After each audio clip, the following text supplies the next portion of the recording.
Welcome back to the McLaren Cabinet, where we aim to help the aspiring gentleman explore the world of classic menswear alongside the proper etiquette and the associated lifestyle of yesteryear. For most of the 20th century, a man didn't consider himself fully dressed until he stepped outside and placed a hat on his head.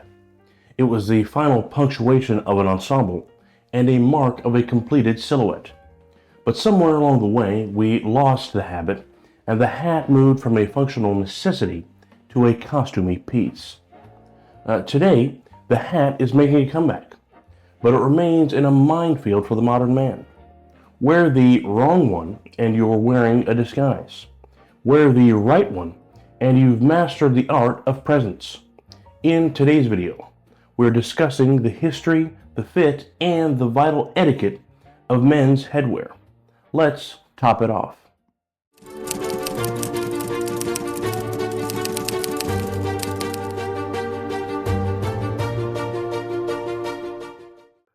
When it comes to men's hats, there are countless styles.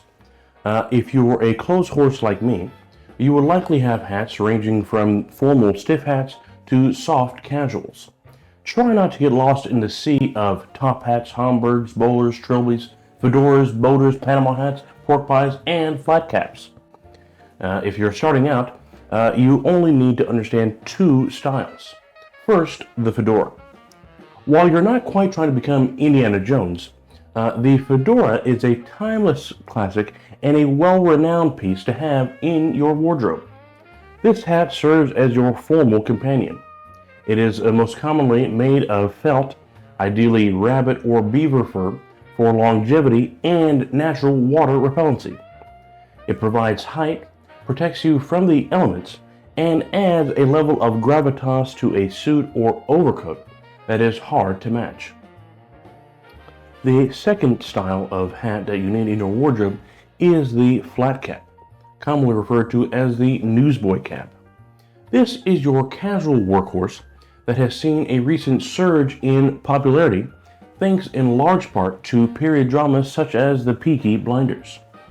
The flat cap comes in a variety of styles, be it a solid duckbill style worn commonly by today's golfers, or the classic and ever popular 8-panel style with the center button. The hats are most commonly made from a tweed fabric or a mix of wool fabrics featuring a subtle patterns and multiple colors. Originally, the cap of the working class is now the perfect partner for a wax jacket or a knit sweater for those casual and relaxed occasions. It is approachable, rugged, and timeless. Now, the reason most men don't think they look good in hats and choose to neglect them or avoid them altogether is a matter of proportion. If you have a larger build, a narrow-brimmed trilby, or a pork pie hat, really a stingy-brimmed fedora, you will look like a toy. Vice versa, if you have a thin face, an oversized wide-brim hat will swallow you whole. The goal is balance. The brim should extend just past your jawline to create a harmonious silhouette. A hat should frame your face, not hide it. Wearing a hat comes with a set of social responsibilities and 3 important etiquette applications. A gentleman must know when to take his hat off. First, when you're entering indoors. Unless you're in a public lobby or a transit hub, the hat comes off, especially at a dinner table or in the privacy of a home. Second, the greeting.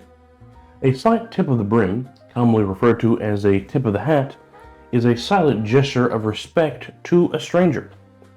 Third, the lift. When stopping to speak with someone, particularly a lady or an elder, you lift the hat entirely. It is a small movement that signals a massive amount of respect. Ultimately, wearing a hat isn't about looking like you're from the 1940s. It's about bringing a sense of completion back to the 21st century. It's about utility, protection, and the final touch of character. I want to hear from you. Are you a fedora man, or do you stick to the flat cap? What type of hat is your favorite? And what is your biggest fear about wearing a hat in public? Let's discuss in the comments below. I want to thank you for spending a bit of your time with me today. Remember, gentlemen, clothes might make the man, but your character keeps the suit standing. Dress well, act better, and I'll see you in the next one.